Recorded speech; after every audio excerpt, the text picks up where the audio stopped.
someone else in the leftist sphere kind of said something along the lines of, oh, well, you know, the media has gotten a little too fond of, you know, criticizing Joe Rogan and making him out to be this super right-wing figure when sometimes Glenn Greenwald? You talking about Glenn Greenwald? Were just talking about.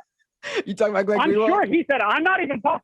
Are you talking about Kyle? Let's say this. We don't, like you said, that this is a sentiment. Yeah, I'm not trying to. You guys can start your own beef. I'm not going to do it for you. All right. But anyway, and this idea that like, but sometimes he says good things, right? Like, and we should cover the good things so that we can say to his audience, hey, we agree with this guy, so listen to us. I don't know what the logical conclusion of it is. What but is it's he? this idea What does he even agree with on? Like, I don't understand. Like, what are the good things? Like, Joe Rogan also says the sky is blue. Well, I mean, here's an example. Here's an example that just here's an example that just happened that everyone's like kind of going off about. That he had Snoop Dogg on, and he said, "Oh, you know, people don't realize they're being divided by race and all this other stuff, and we're really divided by his class, right?" And everyone's like, "Oh my God," Sagar and Jetty is like, "Oh my, look at this Joe Rogan doing the thing, right?" And and it's bullshit because like a week ago, Joe Rogan was saying, "This is America. You got to work. Parental leave is for pussies." Yeah. And that's who Joe Rogan. And we are also divided by race too. There also is racism. It's just to deny that is fucking bullshit. Right. But like the thing, like anyway, somebody else can go on. I forgot what I was going to say. You know, it's okay. Keep going. Oh yeah. Well, anyway. You know, I just love this framing that's been built up for the guy. I used to be a fan of his show. You know, I came for the advocacy towards psychedelics. I left from the transphobia. You know, it's got to be too much, right? But I love this vision, and I used to buy into this too. That Joe Rogan's just this like, you know, crazy old man babbling on a hill, and we have to like, you know, come over to him and say, wise old sage, what do you have to say today? And today he'll be like, well, I'm not so sure that people should be getting parental leave. You got to work in this country. And then the next day he'll be like, oh, you know, maybe I'll vote for Bernie. And then we have to be like, thank you, Mr. Wise Sage. Like, how do you even counter that narrative though? That's really a good way of putting it, honestly. It is amazing that like people, it's like the crypto people begging Elon Musk to plug their scam coin in his mentions every time he tweets. It's like you're begging for validation from your daddy. I mean, I also feel like, go ahead. I wasn't going to say anything. Oh, no. Go ahead, Brandon. No, I was going to say, I also feel like, you know, people have developed this very irrational feeling that they're being held hostage by people with large platforms, even if they're not actively trying to get on those platforms. Like, you have to engage in this relationship with them where like you consume all of their content so you can sort it into like the good and the bad. You know, like what is like Matty Iglesias saying good this week? What is he saying bad this week? Because you're not allowed to disengage from that person's content because, you know, again, we have a very, very weird, I mean, maybe content creation or content creator oriented like sphere of the internet. So like to disengage and to just like, it's not for me, is kind of like a taboo. Instead, you should be dedicating your life to like becoming a biographer of Joe Rogan's television or whatever, his podcast.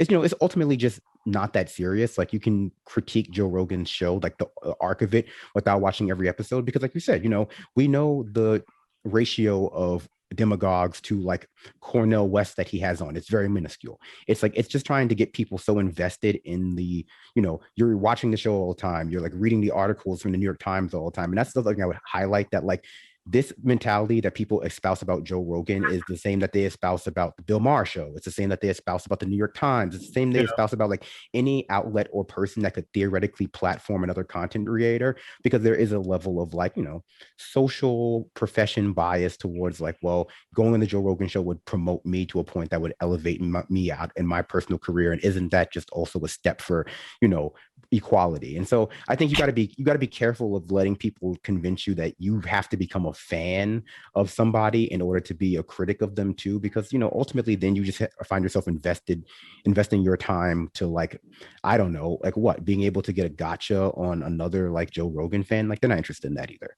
It's like, it's also very like, it's very driven towards getting you to consume something. Even like that should be like the sign that it's not really a good, a good vehicle for like actually changing or like moving people from a position. And I mean, I would say, like, don't worry about like what to find the better words that are going to help you spread this message about Joe Rogan, because the only thing that's going to do that is time, because Joe Rogan is not going to get better. He's only going to get worse and more into this right-wing bullshit, because he did a whole bunch of irresponsible broadcasting during a pandemic that frankly probably got a bunch of people killed in a way that he can't ever really confront in a public way. Like the way he's saying ivermectin was a perfect prophylactic with the Brett Weinstein. Like he can't. He's like Alex Jones now, right? Like that's why it wasn't a surprise to me to see him hanging out with Alex Jones, is because he made his bed now, and it's only going to become more and more apparent. Appreciate it, Andy. Thank you so much for calling in. I mean, if he's smart, he just keep talking. Thank you very much. I appreciate what you guys do. Thank you for having me on. Yeah, of course.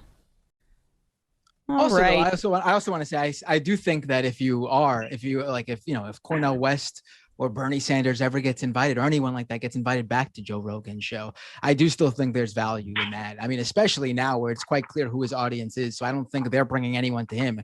Anyone that they're able to get out of there or to think differently at the very least, that what Rogan is pushing and saying is worth it in my view. No, I agree. I think he does. Oh, go ahead. No, you go, Brandon. I think there's like a space between like, you should never go on to the platform in a place where like, oh, well, you're exposing ideas to different people who would otherwise not hear them. Because, the only people, I mean, like, you can still condemn going on the platform if there are exceptions. It's just that, when people try to speak to the exception, it always sounds like but what if I were invited? Wouldn't it be so important for me to go on? It's like, sometimes you have to like at least be able to concede, like, it's not so important to you, random comedian, to go on Joe Rogan or Fox News as it is for like Cornel West or Bernie Sanders. And that's just an ego thing. Like, if it's okay for one person, it has to be okay for everybody. Otherwise, like, are you saying my career is not as important as like so-and-so's, and I guess for the struggle or whatever? Happy Camper, given the past almost 2 years, it's obvious Joe Rogan used Bernie to give him legitimacy as some unbiased source. I mean, I don't even know if it's that well thought out, honestly, but I mean, let's just be real. At this point, it's a right-wing podcast, and it's probably been that way for a while. I don't listen, but it's absolutely explicitly like right-wing. you can tell who Joe Rogan's like listening to by where his takes on like parental leave and this or that. Like, the only times he's gonna have people like Bernie or Cornell on is when it's campaign season and he needs to like have some plausible deniability that he's not just in the bag for bosses. I don't even think he'll do that anymore, though. I mean, well, also Tim Pool and Alex Jones the other day. Right. Yeah. I don't know. I don't know how the economics of the Spotify thing are going to work out, but I would imagine he's still going to keep trying to bring people over. I mean, here's the weird thing, though. Like, he could still have these thoughts and ideas and be that person. But if he used his show to actually book people who disagree with him, who were actual leftists or on the other side, he could still plausibly claim, like, these are my feelings, but I invite anyone on so my audience could hear the discussion. But he doesn't do that, right? He doesn't do that. He wants to talk to Ben Shapiro. He wants to talk to Ben Shapiro for a fourth time. Yes, he doesn't want to be challenged. Like, I don't care if you actually were a right winger and had a show where you actually did what I just said. That would actually be adding something, in my point of view, to the overall discussion, to the discourse. But that's not what happens. What happens is he just brings people down that rabbit hole. Yeah, he's scared of the confrontation. He's scared. Like, Kyle Kalinske literally tweeted at Rogan, like, when he did the whole Michael Roberts thing, hey, you should have Michael Brooks on. And that's something Rogan could have done, and it's a decision he took not to. And because he's a coward. I think Joe Rogan is a cowardly person. Yeah.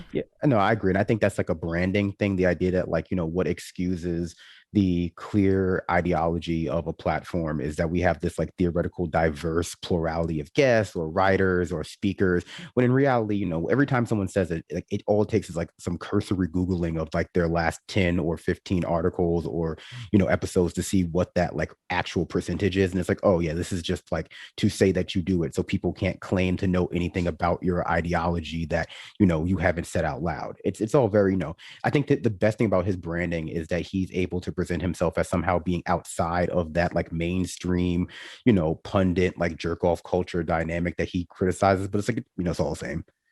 You know, you're gonna get the same ideas with a slightly edgy. We're gonna get the same ideas, same people who go in Rogan, right, or in the IDW and are in the New York Times, but like a little bit edgier, a little bit more racist. I also just want to point out that, and I said this on the show before, that when Tim Pool got angry at Sam Seder for pulling that stunt on Steven Crowder, he went on to say that he knows of a major podcast. This is not verbatim, but he knows of a major show that won't book Sam. He's on a blacklist there, and there is no doubt on my mind that that's the Joe Rogan show. Absolutely. Because what Crowder said it too. Crowder said, you know, this is why Joe Rogan. Crowder said that. I forgot about that. Yeah, Crowder did say that. Right. So exactly. I mean, this is the guy. This is the brave truth teller, right? Afraid to talk to comedian Sam Seder, and that's how they categorize him. You know.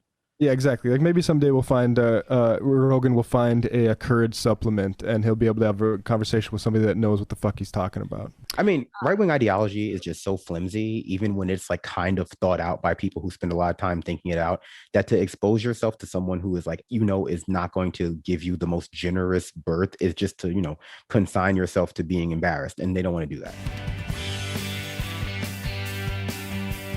Man.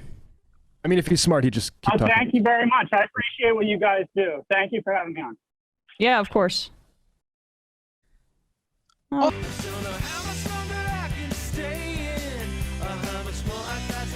Right. I also want to say I